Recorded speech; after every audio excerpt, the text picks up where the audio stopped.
Halo semuanya, sekarang saya akan kembali melanjutkan cerita jeritan malam dari akun Kaskus Meta.Morphosis. Chapter 4, hari ketiga di mes, pengakuan Dikin dan Minto serta fenomena lainnya. Pagi harinya, aku terbangun dengan rasa penasaran yang mengganjal di hati. Suara geraman hewan apa yang suaranya bisa membuat ciut nyali orang yang mendengarnya. Begitu juga dengan suara pukulan dinding kamar yang terjadi beberapa kali. Masih ada rasa ngantuk yang mengganjal di mata ini. Pantas saja, aku masih merasakan ngantuk. Ternyata waktu masih menunjukkan pukul 5 pagi. Akhirnya aku putuskan untuk jogging di halaman mes pagi ini, sekaligus mencoba melihat-lihat di halaman barangkali aku bisa menemukan jawaban atas semua rasa penasaranku. Setelah membasuh wajah, aku segera menuju halaman mes. Udara pagi terasa sejuk, memanjakan tubuhku, begitu juga dengan embun-embun pagi yang masih menempel di rumput. Semua terasa begitu sempurna. Tanpa membuang waktu lagi, aku mulai berlari kecil dan melakukan senam. Hingga akhirnya, pada putaran terakhir aku berlari, aku putuskan untuk berhenti tepat di mana dinding kamarku berdiri dengan jendelanya yang sengaja aku buka. Sejenak aku perhatikan rumput dan dinding kamar. Aku berharap ada jejak yang ditinggalkan oleh hewan tersebut dan ternyata nihil. Cari apa Pak Reja? Rupanya Mas Dikin sudah berdiri cukup lama dan memperhatikan tingkah lakuku. Mas Dikin, lagi iseng lihat-lihat aja Mas. Siapa tahu ketemu yang unik-unik. Jawabku sambil tersenyum. Kembali aku teringat akan kejadian semalam. Wah, semalam Mas Dikin sepertinya nggak bisa tidur ya. Lagi banyak pikiran ya Mas. Tampak Dikin agak terkejut mendengar pertanyaanku. Pak Reja bercanda nih. Justru semalam itu saya tidur nyenyak banget.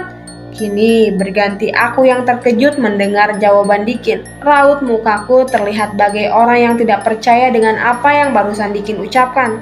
Ada apa toh Pak Reja? Kok kelihatan bengong gitu? Enggak ada apa-apa Mas. Jawaban yang aku berikan seakan bisa menggambarkan perasaanku yang sebenarnya ingin mencari jawaban atas semua kejadian semalam. Yowis Pak, saya cuma mau ngasih tahu. Teh manis hangat sama makanan kecil udah ada di meja makan, ucap Dikin sambil beranjak pergi. Setelah aku rasa cukup dengan semua penelitian tanpa hasil ini, akhirnya aku pun melangkahkan kaki menuju meja makan. Kini tampak Indra dan Minto yang sedang menikmati hidangan kecil sambil terlibat percakapan yang agak serius. Ayo Ja, mumpung gorengannya masih hangat nih. Terlihat Indra menyodorkan sepiring pisang goreng yang tampaknya masih hangat. Tanpa basa-basi, aku pun langsung mengambil sepotong. Tumben pagi banget Ja, lu gak bisa tidur ya? Tanya Minto seakan tidak percaya melihatku yang bangun pagi. Enggak juga Tok. Sedikit nyenyak kok, beda sama lu yang terlihat tidur pulas banget. Sebenarnya aku ingin bangunin kamu biar pindah ke dalam kamar, tapi takut ganggu. Terlihat Minto dan Indra yang saling berpandangan mendengar pertanyaanku. Entah apa yang ada di benak mereka. Kenapa lu berdua bengong? Tanyaku kembali. Kamu juga lihat Minto tidur di bangku panjang itu kan Za? Kali ini Indra yang balik bertanya padaku. Iya aku lihat, memangnya kenapa? Kembali Indra dan Minto saling berpandangan dengan raut muka ketakutan. Sepertinya kami harus jujur Ja, ucap Indra yang kini mencoba menjelaskan sesuatu. Akhirnya keluarlah sebuah cerita dari mulutnya tentang keberadaan mereka di sini yang genap bekerja belum sampai 1 tahun. Tentang kejadian-kejadian aneh yang menimpa mereka. Tentang Arda pegawai yang aku gantikan. Dan yang lebih utama, dan buat aku inilah yang paling tidak masuk akal, yaitu tentang Minto yang ternyata tidak mengakui kalau dirinya semalam tidur di kursi panjang itu. Mendengar penjelasan dari Indra, berbagai macam pertanyaan langsung menghinggapi pikiranku. Kalian lagi nggak berusaha ngerjain aku kan? Gila lu Ja, apa untungnya aku sama Minto ngerjain kamu? Nanti kita lanjut lagi bicaranya sepulang kerja, ucap Minto sambil mengajakku dan Indra untuk bersiap-siap kerja. Hari kedua bekerja kembali diisi dengan training pekerjaan kembali. Tapi untuk hari kedua ini, aku sudah mulai biasa menguasai pekerjaan. Apa yang harus aku kerjakan dan rencana kerja sudah terpikirkan di dalam kepala ini. Ketika waktu istirahat tiba, kembali Indra dan Minto mengajakku untuk mencari makan siang di sebuah rumah makan dan seperti biasa, Yanto kembali menawarkan diri untuk ikut serta. Sekarang aku ajak kamu ke rumah makan yang ada primadonanya, Za. Suara Indra yang dibalas tawa Minto dan Yanto. Entah apa yang mereka maksudkan, yang pasti aku berharap makanan di rumah makan ini enak dan murah. Perhatikan wanita yang akan mengantarkan makanan kita ini, Za, ucap Indra. Kita taruhan, Pak Yanto. Terlihat Minto mengerdipkan matanya ke arah Yanto. Hingga akhirnya seorang wanita yang bisa dibilang tidak muda dan tidak tua, mungkin sekitar 29 atau 30 tahun menghampiri dengan membawa pesanan makanan kami. Genit, itu kesan pertama yang aku dapatkan. Dengan gaya lenggak-lenggoknya dan senyum yang terumbar ke setiap pengunjung. Mas Indra, Mas Minto, Mas Yanto, kemana aja nih? Kok baru pada kelihatan lagi? Sapanya genip, rupanya mereka sudah saling mengenal.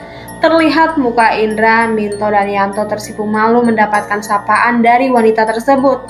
Dan yang sangat terlihat mencolok di penglihatanku adalah tatapan mata Yanto yang hampir melompat keluar, melihat belahan payudara yang tampak tersembul di balik baju kebayanya yang terlihat agak ketat. Lagi sibuk, Mbak. Sepertinya lama nggak lihat, jadi tambah cantik aja, Mbak, ucap Minto mencoba matanya tidak terfokus pada payudara tersebut. Bisa aja mas ini, jawab wanita tersebut sambil tertawa genit. Wah, bawa teman baru toh, ucapnya kembali ketika melihat ke arahku yang mungkin terasa asing buatnya. Siapa namanya mas? Terlihat wanita tersebut mengajakku berkenalan dan menjulurkan tangannya. Reja, jawabku menyambut uluran tangan. Halusnya tangan wanita itu seperti menghipnotisku. Ada sebuah kekuatan yang entah harus aku namakan apa. Yang pasti jabatan tangan itu seperti menyalurkan sebuah energi yang membuatku terpana dan enggan untuk melepaskan secara cepat jabatan tangan tersebut. Panggil aku Hesti, mas. Kalau perlu tambahan yang lain, jangan sungkan-sungkan panggil aku, ucapnya dengan ramah. Entah karena keramahannya, aku melihat wanita yang pertama kali aku lihat biasa saja seperti wanita-wanita umum lainnya. Kini memberikan sensasi yang berbeda. Kulitnya yang putih kecoklatan, lesung pipinya, permainan matanya yang berjalan selaras dengan bibir kecilnya yang bergerak-gerak genit. Kalau begitu, aku melayani yang lain dulu ya mas. Sambil tersenyum, Hesti melepaskan jabatan tangannya dan meninggalkan kami dengan lenggak-lenggoknya. Woi Ja, tegur Indra sambil menggerakkan telapak tangannya di depan mukaku. Gimana Ja, apa penilaian kamu? Tampak Minto dan Yanto menantikan jawabanku. Apa Ja? Malah tanya Indra kembali. Sinden? Loh kok sinden? Terlihat Minto tertawa sambil menepuk jidatnya. Ya kan gak salah, sinden itu kan pakai kebaya, ucapku membela diri. Enggak begitu juga kali Ja. Sinden itu pakai kebaya lengkap, disanggul. Lah ini kan enggak. Kalau ini pakai kebaya, pakai celana jeans, rambutnya digerai. Beda lah. Yanto mencoba menerangkan perbedaan sinden dengan bukan sinden. Maksudku itu, gimana itu cewek, cantik apa enggak? Ucap Indra sambil tertawa. Awalnya biasa aja. Aku bisa lihat cewek seperti itu di Jakarta. Kamu kan bilang awalnya, terus gimana sekarang? Tanya Indra penasaran. Lama aku terdiam untuk tidak menjawab. Semua sengaja aku lakukan untuk memberikan rasa penasaran kepada mereka. Gimana Ja? Akhirnya Minto pun ikut penasaran. Sekarang aku pening kalau melihatnya. Mendengar jawaban yang terlontar dari mulutku, serentak mereka tertawa terbahak-bahak. Pening apa nahan nafsu lu, Za? Ucap Yanto tanpa bisa menghentikan tawanya. Ya, begitulah, jawabku sambil ikut tertawa. Itu juga yang kami rasakan, Ja. Terlihat raut muka Indra menjadi serius. Tapi kami bisa menahan rasa nafsu itu. Begitu kami mengingat apa yang pernah terjadi pada Arda. Arda, maksud kalian apa? Apa yang terjadi dengan Arda? Tanyaku dengan rasa penasaran. Chapter 5, hari keempat di mes. Sore hari sesampainya di mes, kembali berbagai macam pertanyaan yang sedari siang tadi bersemayam di kepala ini segera terucap. Kini Minto dan Indra tidak mempunyai pilihan lain selain menjawab semua pertanyaanku. Sebenarnya apa yang terjadi di mes ini? Ucapku memulai pembicaraan. Apa yang terjadi dengan Arda? Dan apa hubungan Hesti dengan semua ini? Terlihat Minto dan Indra saling berpandangan. Lu aja yang nerangin, Tok. Lu aja, Indra. Sumpah, aku nggak cerita aja udah merinding. Apalagi disuruh cerita. Kini tatapan mata Minto memandang ke semua sudut ruangan, seakan khawatir setiap ucapannya akan ada yang memperhatikan. Ya kalau gitu gantian aja. Kamu pikir aku nggak takut apa? Ucap Indra kembali, sambil ikut memperhatikan seisi ruangan. Buatku semua ruangan di mes ini tidaklah menyeramkan. Tapi harus aku akui, ruangan yang paling nyaman di mes ini hanyalah ruangan tamu. Entah mengapa bagian ruangan yang lain hawanya terasa lembab dan dingin. Sebenarnya aku enggan menceritakannya, Ja. Aku takut kamu jadi enggak kerasan untuk tinggal di mes ini, Ja. Dari arah pembicaraan Indra, aku bisa menangkap arahnya. Semua pembicaraan ini pasti akan mengarah ke hal-hal yang berbau mistis dan klinik. Tenang, Dra. Semua ucapan kamu nggak akan aku telan bulat-bulat. Ucapku menepis keraguan Indra. Aku orangnya lebih mengutamakan logika berpikir dibanding harus ketakutan untuk hal-hal yang tidak masuk akal. Sebenarnya, kejadian-kejadian yang menyeramkan dan tidak bisa diterima oleh akal sehat sudah terjadi dari dulu, Za. Kini Indra mulai menerangkan. Dari dulu, tanyaku dengan keheranan. Sebelumku, Minto dan Arda menempati rumah ini. Di rumah ini sudah banyak kejadian aneh. Mas Dikin yang tahu banyak. Terlihat Indra serius menjelaskan detail tentang kejadian-kejadian aneh yang terjadi di rumah ini. Seperti barang yang terlempar atau berpindah sendiri, suara rintihan, penampakan-penampakan yang selalu meniru orang yang menempati rumah ini, hingga seorang wanita yang berjalan dengan rantai di kakinya dan bentuk leher kepala yang patah. Sinting, zaman modern ini masih mempercayai hal seperti itu, ucapku sambil mengambil sebatang rokok dan mulai menghisapnya. Lantas, apa yang terjadi dengan Arda? Tanyaku dengan penuh selidik. Tampak ada rasa tidak nyaman pada diri Minto mendengar pertanyaanku. Arda meninggal, bro. Jawab Indra yang kini ikut merokok untuk mengurangi rasa tegangnya. Meninggal kenapa? Sakit. Kembali aku bertanya dengan rasa terkejut mendengar orang yang aku gantikan posisinya ternyata sudah meninggal. Sudah 2 bulan yang lalu, Za. Pernah ada orang Semarang yang mencoba gantiin posisinya dan tinggal di mes ini.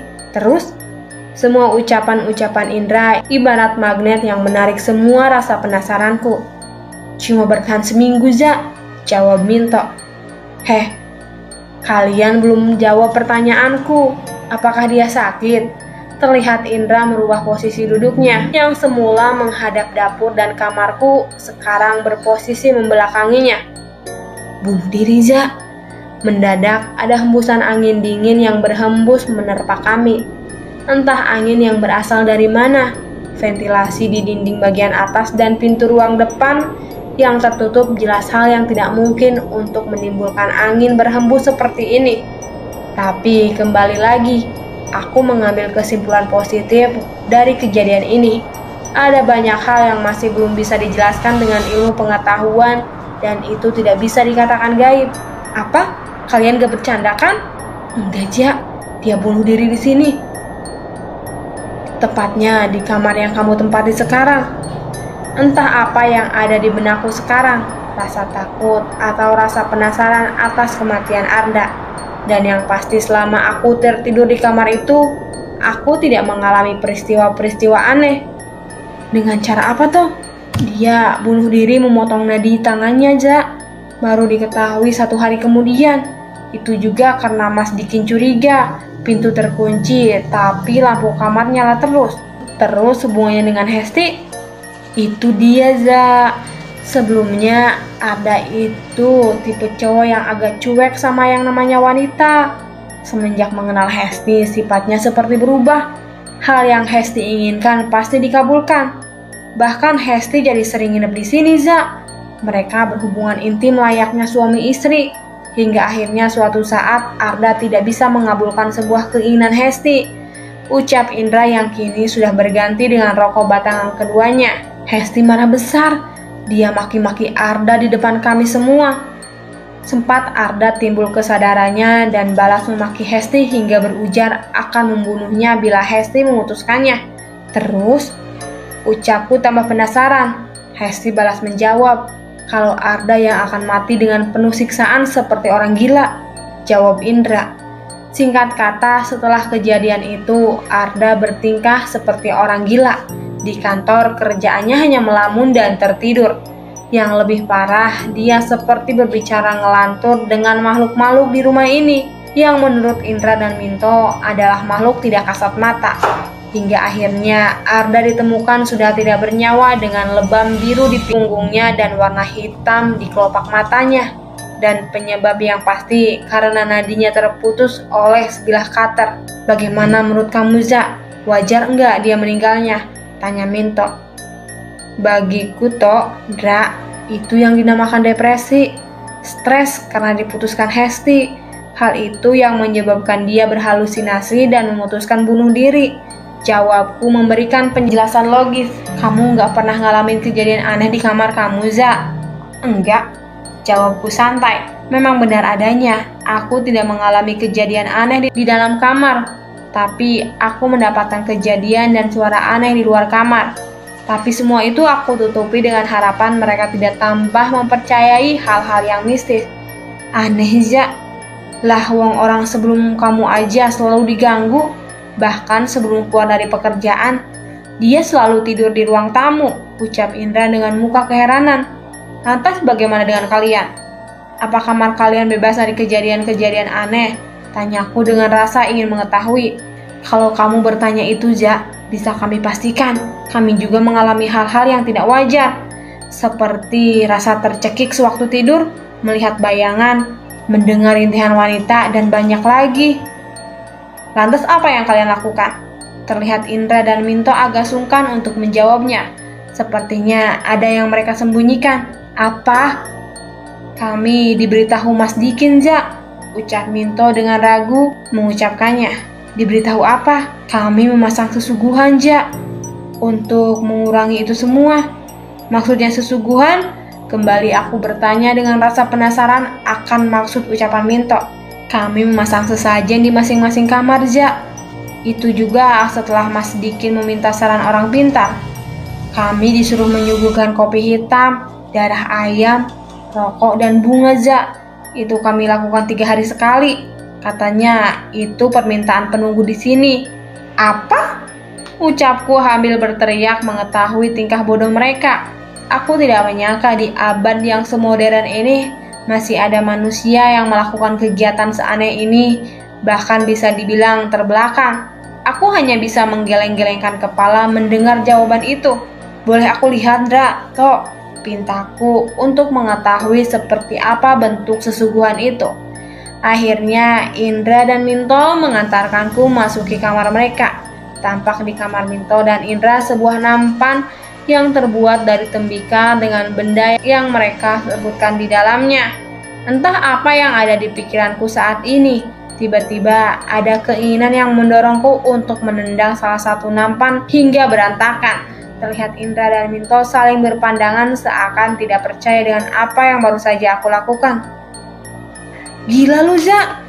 Wah, Ja, kalau ada apa-apa lu penyebabnya nih. Pokoknya lu harus sama-sama menghadapinya, ucap Minto dengan nada ketakutan. Kita lihat aja. Aku nggak percaya dengan hal-hal seperti ini. Kalian seperti orang purba, ucapku dengan tertawa kecil. Entah hanya perasaanku atau memang itu nyata adanya.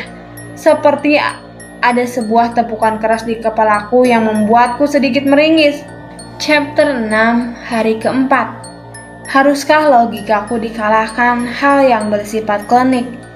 Aduh, secara refleks aku langsung melihat Minto dan Indra yang kebetulan tepat di belakangku. Maksud kalian apa? Kalian gak suka sama yang baru aku lakukan? Ucapku bercampur emosi.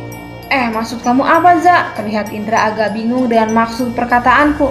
Kenapa kamu pukul kepalaku? Kalau nggak suka jangan begitu caranya. Wah, jangan asal nuduh, Za. Aku sama Indra itu nggak ngelakuin apa-apa, jawab Minto yang agak kesal dengan tuduhanku. Aku terdiam mendengar jawaban Minto. Rasanya aku bisa mempercayai jawabannya.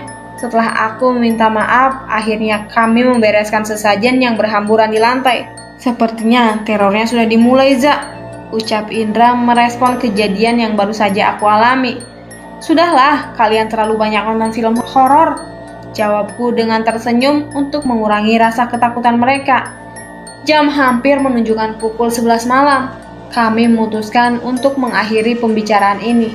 Satu persatu kami meninggalkan ruangan tamu dan menuju ke kamar masing-masing. Terlihat Minto agak enggan untuk memasuki kamarnya. Ada raut wajah kekhawatiran setelah peristiwa sesajen yang aku tendang di kamarnya. Mau tidur di kamarku, Tok? Oh, gajah. Kamarku sendiri aja aku takut. Apalagi kamarmu yang sudah terkenal kamar terseram di sini. Akhirnya Minto memutuskan untuk tidur di kamar Indra dengan berbekal selembar tikar. Gara-gara kamu nih, Za, aku bisa masuk angin, ucap Minto dengan gaya merajuk. Bisa juga kamu bergaya cewek, Tok. Sorry atas kejadian tadi, jawabku dengan tertawa melihat tingkah pola Minto. Ini merupakan kejadian teraneh selama hidupku, di mana seseorang bisa terteror di kediamannya sendiri. Terteror oleh makhluk yang belum jelas bentuknya, sosok makhluk yang gambarnya terbentuk karena obrolan dari mulut ke mulut. Sehingga ketika mencapai mulut orang yang tidak mengalami kejadian, melihat atau merasakan peristiwa yang tidak masuk akal itu, makhluk itu akan tergambar menjadi lebih menyeramkan.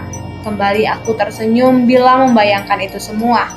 Sesampainya di kamar sebelum tidur, aku putuskan untuk mencari sisa-sisa peristiwa yang mungkin tercecer di kamar ini. Peristiwa tentang Arda mengakhiri hidupnya di kamar ini dengan sangat tragis dan dengan cara tersiksa. Bisa aku bayangkan ketika dia terbaring di ranjang ini dengan darah yang mulai keluar secara cepat dari nadinya. Dan perlahan suplai oksigen ke otaknya akan semakin berkurang. Hal ini menyebabkan napas terasa tercekik hingga akhirnya mati. Sungguh perbuatan bodoh yang sangat menyiksa. Entah kenapa aku selalu menemukan sebuah keberanian yang lebih bila memasuki kamar ini. Aku seperti memasuki sebuah zona yang memberikanku rasa aman. Aku bisa merasakan ketenangan seakan ada sesuatu pelindung yang memberikan aku semua rasa ketenangan ini, entah apa. Setelah terasa lelah dan tidak menemukan sisa apa-apa, akhirnya aku putuskan untuk tidur. Suara tiang listrik yang dipukul oleh petugas keamanan seakan menjadi tanda bahwa waktu sudah jam 12 malam. Terdengar seperti suara pukulan tangan ke arah jendela kamarku. Suara ini belum cukup untuk membangunkanku dari pembaringan. Sejenak aku hanya menggeliat dan meneruskan tidur, hingga akhirnya selang beberapa menit suara itu kembali terdengar. Berhubung malam sebelumnya aku pernah mengalami kejadian seperti ini, aku hanya menganggap kejadian biasa seperti malam kemarin, sebuah kejadian tanpa aku menemukan bukti apa-apa. Hingga akhirnya sebuah bunyi ketiga, sebuah bunyi yang kontan membangunkanku dari tidur dan membuat rasa ngantukku menghilang dengan seketika. King, king,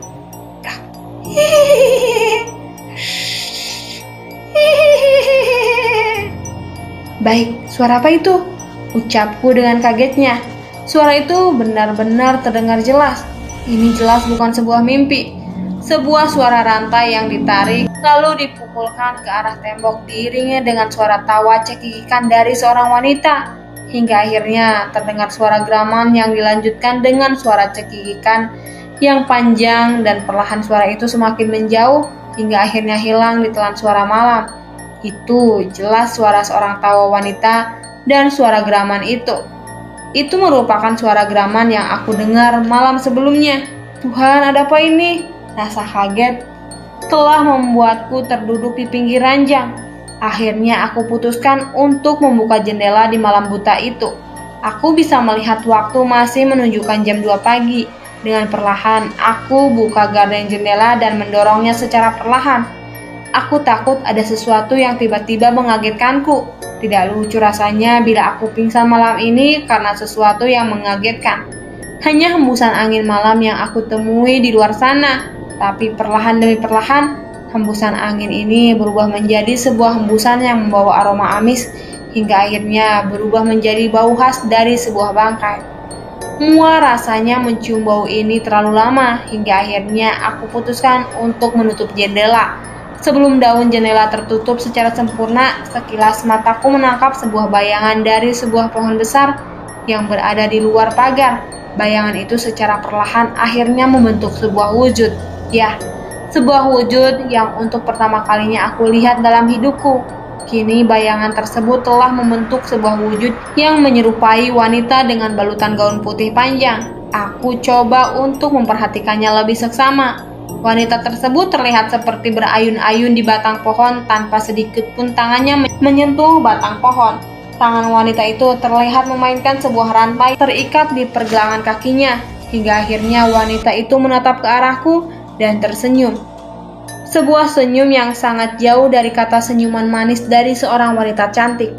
Dia tersenyum dengan tatapan kosong, sebuah senyum yang hampir menyerupai seringai. Hingga akhirnya wanita tersebut mengeluarkan suara tawa yang menyerupai sebuah jeritan.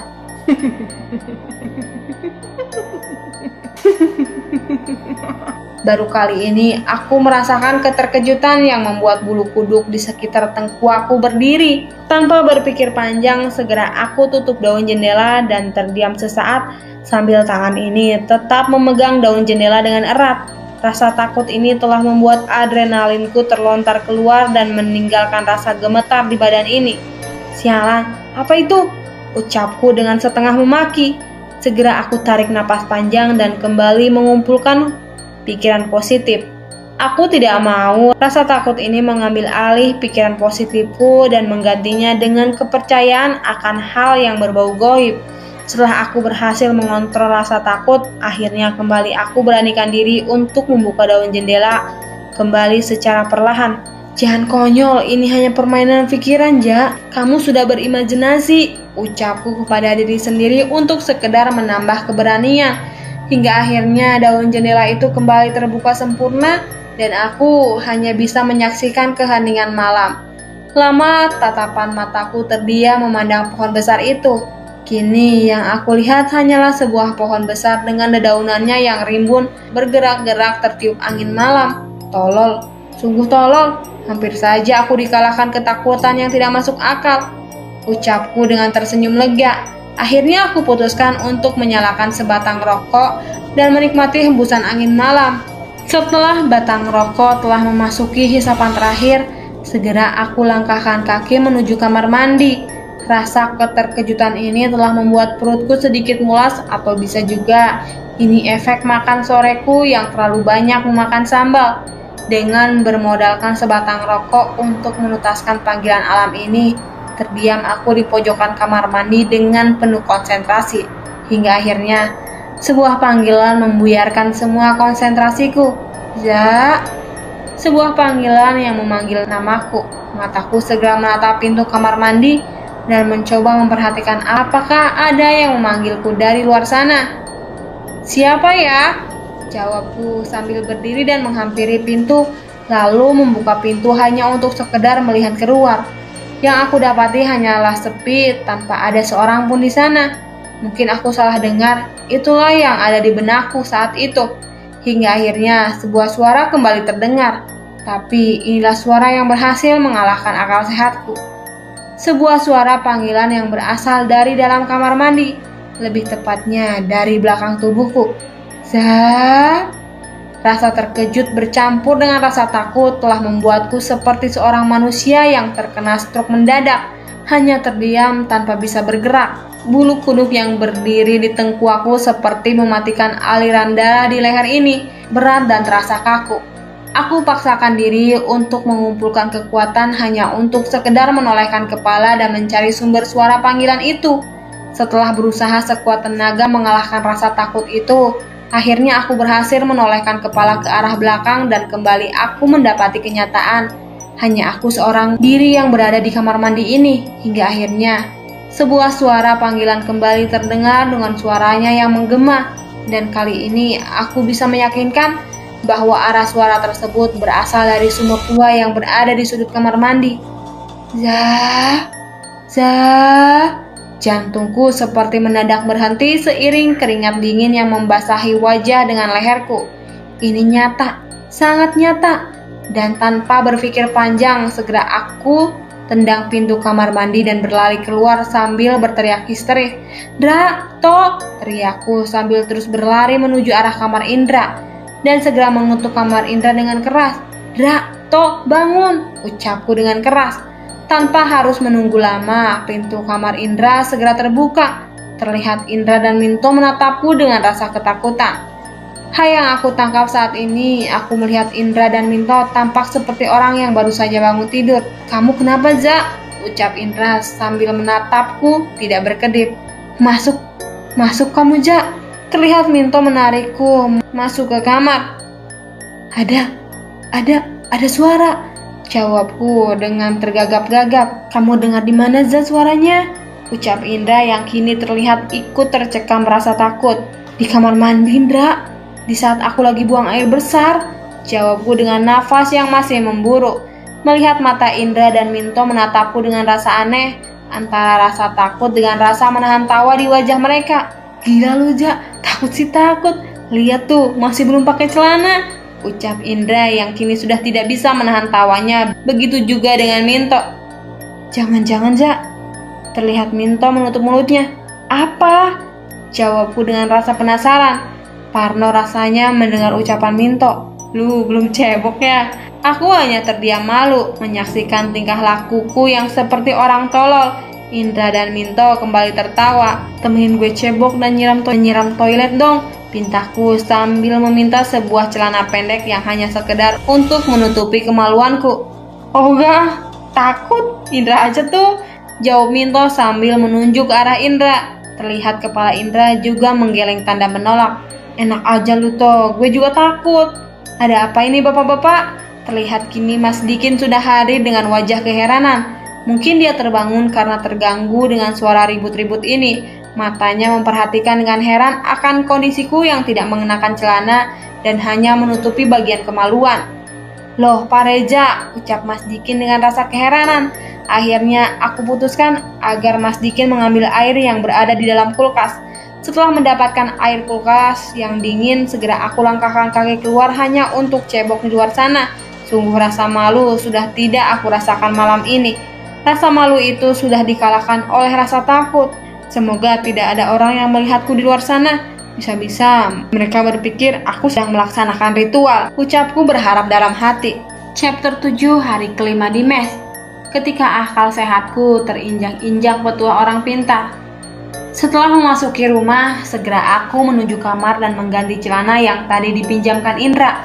Bila mengingat semua kejadian tadi, rasa malu kembali menghinggapiku. Haruskah aku menjilat semua perkataanku yang tidak mempercayai hal-hal gaib? Haruskah aku kehilangan semua kepercayaan diri dan keyakinanku bahwa semua kejadian ini adalah fenomena alam yang bisa dijelaskan oleh segudang ilmu pengetahuan yang sudah aku pelajari? Lama aku terdiam di kamar dengan semua rasa malu ini. Sejujurnya, di antara rasa takut ini masih ada sebuah ketidakpercayaan dan rasa penasaran akan hal yang terjadi. Sedangkan di luar kamar sana, samar-samar terdengar percakapan antara Dikin, Minto, dan Indra yang sepertinya sedang menghubungkan semua kejadian ini dengan perbuatan yang pernah aku perbuat. Sebuah kejadian di mana aku menendang sesajen yang dihidangkan di kamar Minto. Sebuah sesajen yang konon dihidangkan untuk penghuni rumah ini. Brengsek, kutuku akan semua kejadian ini. Wanita yang berayun-ayun di pohon besar itu, suara panggilan dari seorang laki-laki dengan nada seraknya, sosok Mas Dikin di dapur, suara rantai yang ditarik hingga pukulan-pukulan di dinding dan jendela kamar. Apakah ini dilakukan oleh makhluk atau orang yang sama? Kembali aku berpikir akan semua kejadian itu. Hingga akhirnya aku teringat dengan suara itu. Ya, suara geraman yang muncul hampir berbarengan dengan semua kejadian ini. Dan akhirnya suara itu mengantarkanku untuk berpikir ulang ke belakang saat berjumpa dengan sosok kakek-kakek tua di kereta yang selalu berbincang tentang harimau putih yang selalu menyertaiku. Harimau? Aku tertegun sejenak. Apakah ini ada hubungannya dengan sebuah keris atau kujang yang aku temukan di tas? Kembali aku teringat dengan sebuah keris kujang yang sengaja aku simpan di dalam lemari di bawah tumpukan baju. Setelah mengambil benda tersebut, kembali aku membuka dan memperhatikan benda kecil yang terlihat unik dan tua. Benarkah benda ini mewakili keberadaan harimau putih itu? Bullshit. Ini hanya sebuah benda tua yang sengaja diselipkan oleh orang tuaku. Mungkin mereka beralasan benda ini sewaktu-waktu bisa aku jual di saat sedang kekurangan uang. Karena aku yakin bahwa benda tua yang dikoleksi oleh orang tuaku adalah benda-benda yang mempunyai harga karena nilai sejarah dan keunikannya. Kembali logika sehatku menyangkal akan keberadaan makhluk astral yang berhubungan dengan benda ini. Setelah puas memperhatikan benda tersebut, akhirnya aku meletakkan kembali benda tersebut di dalam lemari dan melangkahkan kaki keluar kamar. Tampak Dikin, Minto, dan Indra masih tampak di depan pintu kamar Indra dan memperhatikanku. Sudah jam 3 pagi, ucapku kepada diri sendiri ketika melihat jam yang tergantung di dinding ruang tengah. Ada keinginan untuk meminta tolong kepada Indra, Dikin, dan Minto untuk mengantarkanku ke kamar mandi untuk melanjutkan buang air besar yang belum selesai secara sempurna atau hanya sekedar menyiram sebagian kotoran yang telah aku keluarkan.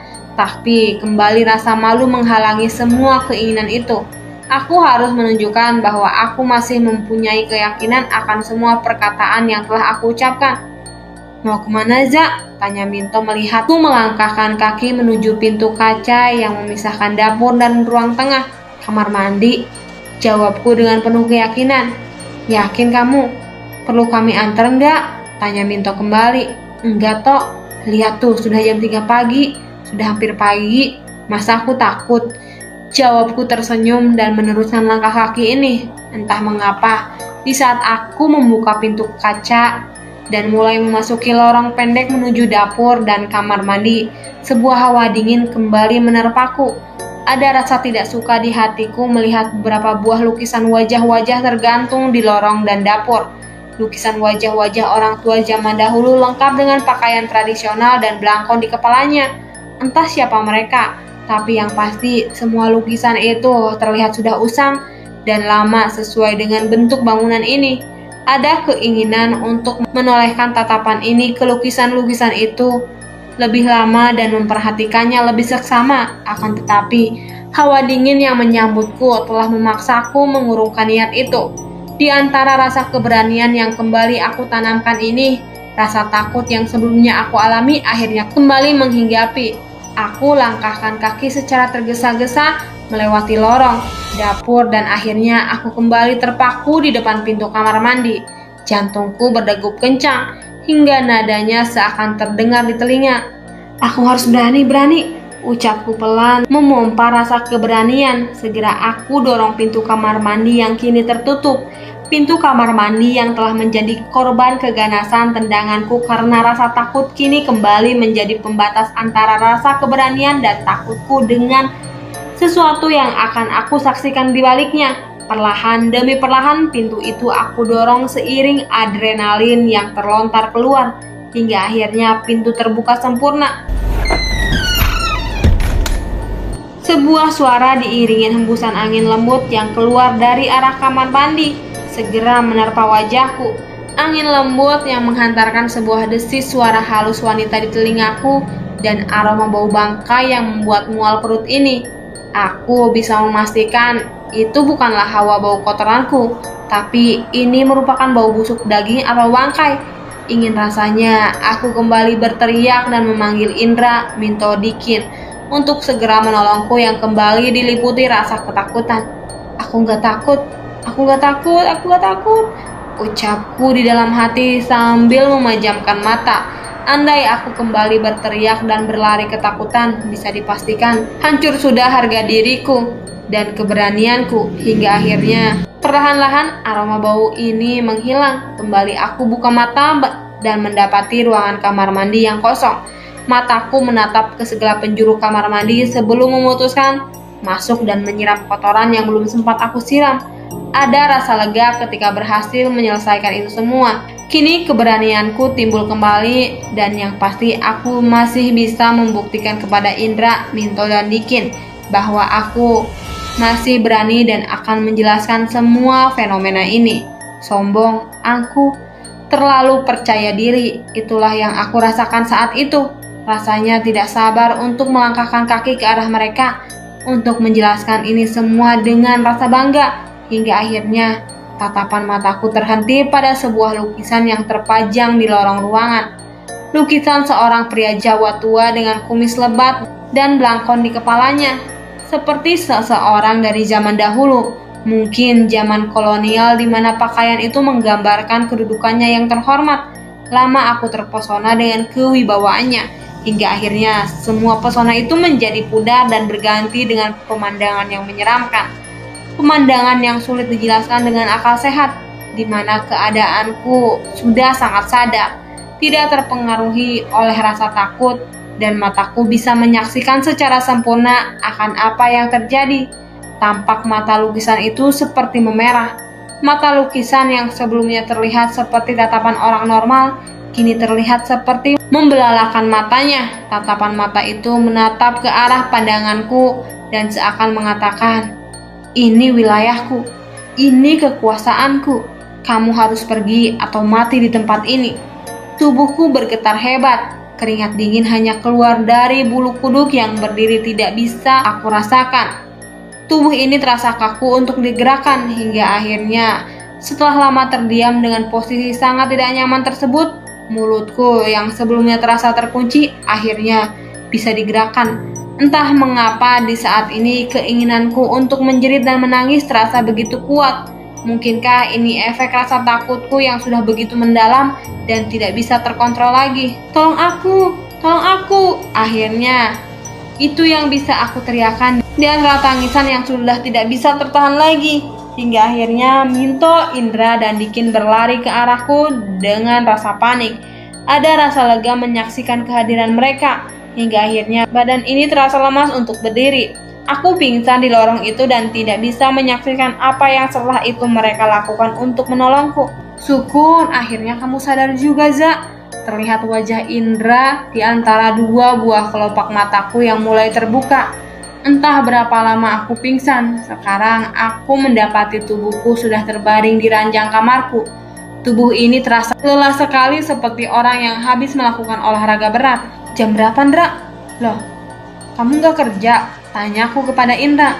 Hampir jam 10 pagi, Za. Aku sama Minto khawatir sama kamu. Mendengar Indra mengucapkan nama Minto, mataku segera mencari keberadaan Minto. Mintonya mana? Ada di ruang tengah, Za, lagi tidur. Tampaknya dia ngantuk berat karena kurang tidur, jawab Indra sambil melangkahkan kaki keluar kamar dan kembali lagi dengan segelas air teh hangat dan roti di piring kecil. Makan dulu, Za, biar badan kamu segeran, ucap Indra menarik bangku kecil dan duduk di sebelahku.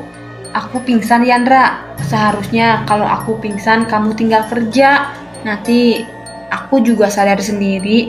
Tapi sebelumnya makasih ya udah nolongin aku. Kalau cuma pingsan biasa, udah aku tinggalin kamu, Za.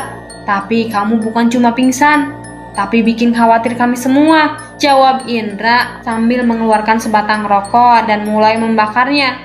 Mendengar jawaban Indra, timbul pertanyaanku, sebegitu parahnyakah aku pingsan? Sebelum aku mengajukan pertanyaan, Indra sudah menjawab semua rasa penasaranku. Rupanya dia sudah begitu mengerti tentang sifatku yang akan selalu bertanya sebab dan musabab semua peristiwa. Keluarlah keterangan dari mulut Indra yang menerangkan setelah aku pingsan. Mereka mengangkatku menuju kamar, tapi setelah mereka meletakkanku di ranjang kamar dan akan meninggalkanku, mulailah aku berlaku aneh. Aku mulai menggeram dan menatap tajam ke semua arah, hingga akhirnya aku berlaku aneh dengan bertingkah laku seperti layaknya seekor binatang. Tanganku mencekram dan mengacak-ngacak sprei yang menyelimuti kasur. Tidak ada seorang pun yang berani menenangkanku.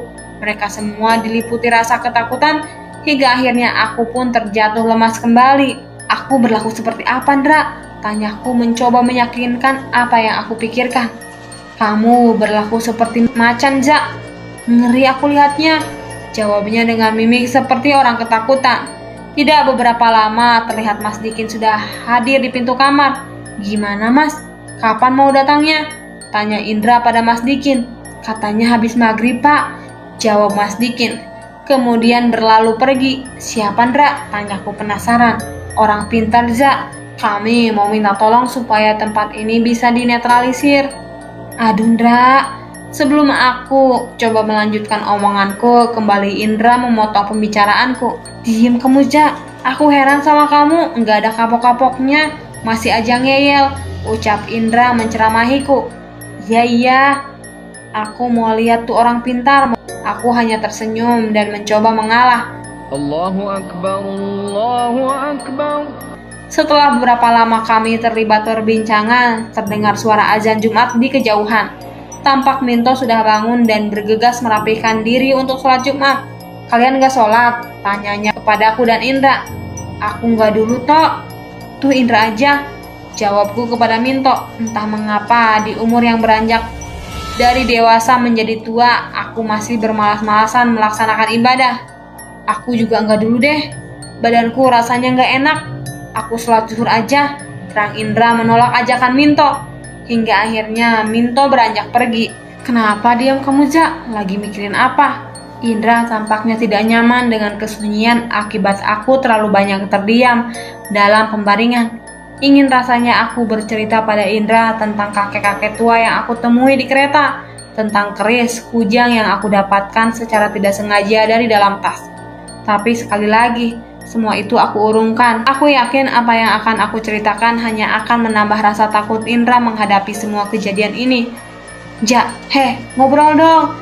Nada bicara Indra terdengar semakin kencang sambil mengguncang-guncangkan tubuhku. Entah ide iseng yang datang dari mana. Tiba-tiba saja timbul keinginan untuk mengerjai Indra. Sambil tetap tatapan mataku menatap langit-langit kamar, aku coba untuk sama sekali tidak menjawab semua perkataan Indra. Hingga akhirnya aku menoleh ke arah Indra sambil membelakakan mata dan menggeram layaknya seekor harimau yang sedang marah.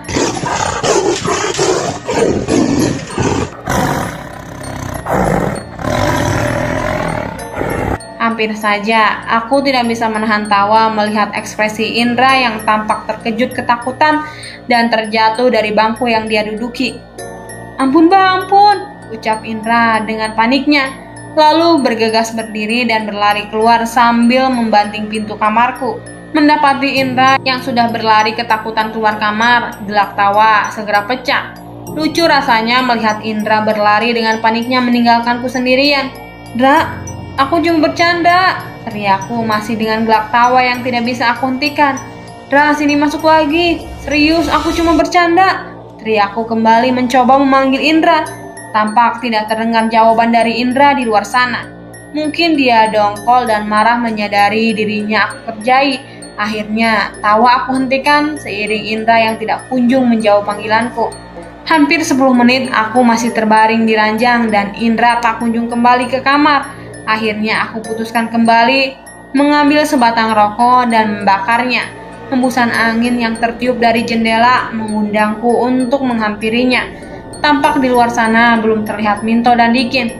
Rupanya sholat Jumat belum selesai, ucapku sambil menghirup rokok dalam-dalam. Tatapan mataku menatap pohon besar yang terletak di luar pagar. Pohon itu terlihat tua dan gagah berdiri dengan rimbunan dedaunan. Tampak terlihat biasa dan tidak menyeramkan. Di kala siang hari, mungkin umur pohon itu sama tuanya dengan bangunan mes ini, atau mungkin lebih tua, entahlah. Tapi andai kata pohon itu dapat berbicara, mungkin dia akan berbicara dan menceritakan tentang kisah yang pernah terjadi di rumah ini. Lama aku terpaku hingga akhirnya rasa hangat di jemariku memberikan tanda bahwa batang rokok itu sudah habis terhisap. Gampang marah nih si Indra, ucapku sambil melangkahkan kaki keluar. Di saat ini kembali aku merasakan sebuah nuansa perbedaan tingkat kenyamanan antara aku berada di kamar denganku berada di luar kamar. Beda sekali hawanya yang aku rasakan. Di dalam kamar aku bisa merasakan rasa hangat walaupun itu di saat malam hari. Tetapi ketika berada di luar kamar aku bisa merasakan hawa dingin yang lembab. Dra, tatapan mataku mencoba menoleh ke arah dapur. Tampak dari pintu kaca, aku tidak melihat keberadaan Indra. "Indra, di mana kamu?" ucapku sekali lagi sambil melangkahkan kaki menuju ruang tamu dan mencoba menyingkap tirai jendela. Sekali lagi, aku tidak melihat keberadaan Indra. Aku hanya melihat keberadaan beberapa orang yang berjalan entah menuju kemana. Tapi aku bisa memastikan orang-orang itu berasal dari masjid yang berada tidak jauh dari mes ini. Rupanya sholat Jumat udah selesai, ucapku sambil mencoba kembali mencari keberadaan Indra. "Indra, di mana kamu? Laki-laki nggak boleh ambekan," ucapku dengan nada sedikit tinggi. Akhirnya aku putuskan menuju kamar Indra. Ketika membuka pintu kamar Indra, tercium wangi khas bunga-bunga yang biasa disajikan dalam sesajen. "Dasar manusia kuno, masih saja pasang sesajen," ucapku memaki dalam hati hingga akhirnya pintu terbuka. Tampak di dalam kamar sana, Indra sedang duduk di pinggiran tempat tidur. Tatapan matanya terlihat kosong tanpa sekalipun menatap ke arahku. Tatapan matanya tetap menatap dinding dengan dinginnya. Terlihat sebuah gelas kopi di tangan kanannya. Beberapa helai bunga tampak dalam genggaman tangannya. "Indra," tegurku pelan tanpa mencoba menghampirinya. Kini tatapan mataku terpaku pada ceceran bunga yang terlihat berantakan di antara kaki Indra. Begitu juga dengan sesajen yang berada di sudut kamar, tampak berantakan. Rupanya segelas kopi yang berada dalam genggaman tangan Indra adalah gelas kopi yang seharusnya menjadi bagian dari sesajen. "Jangan bercanda, Indra. Kamu mau balas aku ya?" ucapku kembali kepada Indra. "Kalau kamu marah, aku minta maaf. Udah cukup. Nggak lucu, Indra." Kini aku merasa tidak nyaman dengan cara Indra bertingkah laku. Andai ini adalah bentuk balas dendam Indra, aku akan mengakui seri hasilnya karena aku pun takut melihat ekspresi Indra. Kini tatapan Indra terlihat menatapku dan tersenyum dengan senyum kecil yang menakutkan. "Cukup, Indra. Oke, kamu menang." Aku mengaku takut, ucapku tanpa bergeming dari posisi berdiri di pintu. Mendengar aku, Indra bukannya menghentikan tingkahnya. Kini helaian bunga yang berada di tangan kirinya sudah berpindah ke dalam mulutnya. Terlihat Indra mengunyah seperti orang yang mengunyah makanan dengan nikmatnya. Dilanjutkan dengan meminum kopi hingga habis tanpa tersisa. Terlihat ampas kopi mengotori baju dan sekitaran mulut Indra. "Mau apa kamu, Indra?" teriakku dengan emosi. Aku merasa ini merupakan bagian skenario Indra untuk membalas dan menakutiku. Ingin rasanya aku memaki dan memukul wajah Indra. Hingga akhirnya Indra melakukan sesuatu yang membuat aku berpikir ulang untuk melakukan itu semua. Aku melihat Indra mulai menggigit bagian pinggir gelas. Gelas yang berada di tangan kanan Indra kini tampak pecah dengan menyisakan pecahan di mulut Indra. Dengan perlahan, pecahan tersebut segera masuk ke dalam mulut Indra. Terlihat Indra mengunyahnya diiringi sorot matanya yang membelalak. Kini rasa takut dan khawatir segera mendominasi akal sehatku. Aku khawatir dengan keselamatan Indra, tapi aku juga takut untuk berbuat sesuatu karena aku tidak mengerti dengan situasi yang aku hadapi. "Apa-apaan ini?" ucapku dengan keheranan. Terlihat mulut Indra agak berdarah. Seiring dengan kunyahannya, rupanya tajam beling itu sudah melukai mulutnya. Mataku sudah tidak mampu menyaksikan semua kejadian gila ini. Aku harus berbuat sesuatu sebelum kejadian ini melukai Indra. Kini kunyahan itu terlihat terhenti. Pecahan beling dalam mulut Indra mungkin sudah terkunyah halus. Dengan perlahan Indra menelannya. "Cukup, hentikan!" teriakku sambil mencoba menghardik Indra atau jenis makhluk apapun yang menguasai tubuh Indra. Bukannya kesadaran Indra yang aku dapati, tapi pekikan tawa yang terdengar melengking menakutkan diiringi dengan jari tangannya menunjuk ke arahku.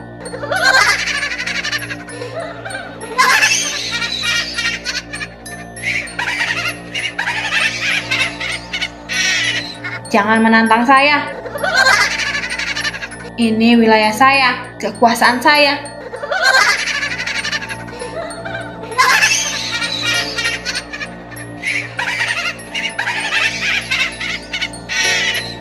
Suara tawa yang keluar dari mulutnya kini semakin panjang dan membuat bulu kuduku berdiri. Itu suara wanita.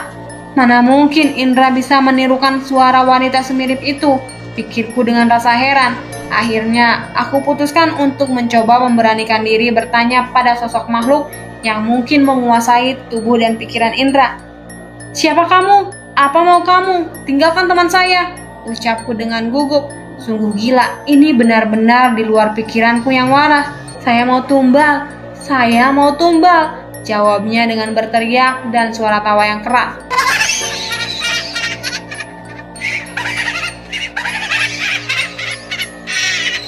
"Kamu, teman-teman kamu, tumbal, tumbal," kembali dia berteriak dengan mata yang membelalak. Kini rasa takut yang sebelumnya begitu dominan menguasaiku berganti menjadi rasa khawatir akan keselamatan Indra.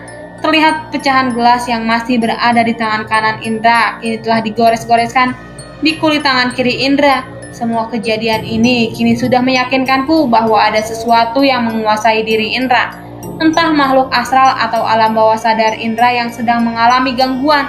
Di saat tatapan mata Indra terlihat terfokus pada goresan yang sedang dibuat di tangan kirinya, dalam sekejap aku mengambil kesempatan untuk menendang tangan kanan Indra yang memegang pecahan gelas dengan sekuat-kuatnya hingga pecahan gelas itu terpental dengan terlebih dahulu melukai kulit Indra. Entah keberanian yang datang dari mana, segera aku menerjang tubuh Indra dan mendekapnya. Sungguh ini di luar dugaan. Tubuh Indra yang terlihat lebih kecil dari aku seharusnya bisa aku dekap dengan mudah. Akan tetapi kenyataan yang aku hadapi, Indra melawan dekapanku dengan tenaga yang sangat kuat, sangat tidak masuk akal. Hingga akhirnya kami terjatuh dari ranjang dan bergumul di lantai. Dengan mudahnya Indra membalikan semua keadaan. Kini bukan lagi aku yang mendekap tubuh Indra, tapi kini Indra berada di atas tubuhku dengan jari-jari tangannya yang mencekram dengan keras di leherku. Dra! Aku coba berteriak dengan suara yang hampir tidak bisa terdengar dengan jelas, dengan harapan Indra sadar dan mengendurkan cengkraman tangannya. Bukannya kesadaran yang aku dapatkan, kini cengkraman tangan Indra terasa lebih keras sambil membenturkan kepalaku di lantai. Terbayang dalam pikiranku kalau aku akan segera mengakhiri hidup di tangan temanku sendiri. Semakin lama tenagaku semakin lemas, tatapanku perlahan mulai meredup, terasa semakin gelap. Semua disebabkan suplai oksigen ke dalam otakku terhambat oleh cengkraman tangan Indra yang kuat. Hingga akhirnya sebelum kesadaranku benar-benar menghilang, terlihat Minto dan Dikin yang datang dan segera memberikan pertolongan. Dengan susah payah mereka mencoba menarik Indra dan melepaskan cengkraman tangan dari leherku. Di sela-sela napas yang makin terasa sesak, aku melihat Dikin dan Minto berhasil melepaskan cengkraman tangan lalu terlibat dalam pergumulan dengan Indra. Hingga akhirnya mereka bisa meredakan amukan Indra. "Mas Dikin, ikat tangannya dengan kain," ucap Minto dengan napas memburu. Dalam posisi menduduki punggung Indra setelah berhasil mengikatnya, terlihat kelelahan di wajah mereka. Kelelahan bercampur dengan rasa lega. "Kamu nggak kenapa-kenapa, Za," ucap Minto sambil membangunkanku dari lantai dan mendudukanku di pinggir ranjang. Terlihat Indra yang terbaring di lantai dengan posisi tengkurap. Tampaknya dia juga sudah lelah, tapi belum terlihat tanda-tanda kesadaran pada dirinya. "Pak Min, saya panggil Pak Haji yang bisa menangani hal ini dulu," ucap Dikin sambil bergegas berlari keluar kamar.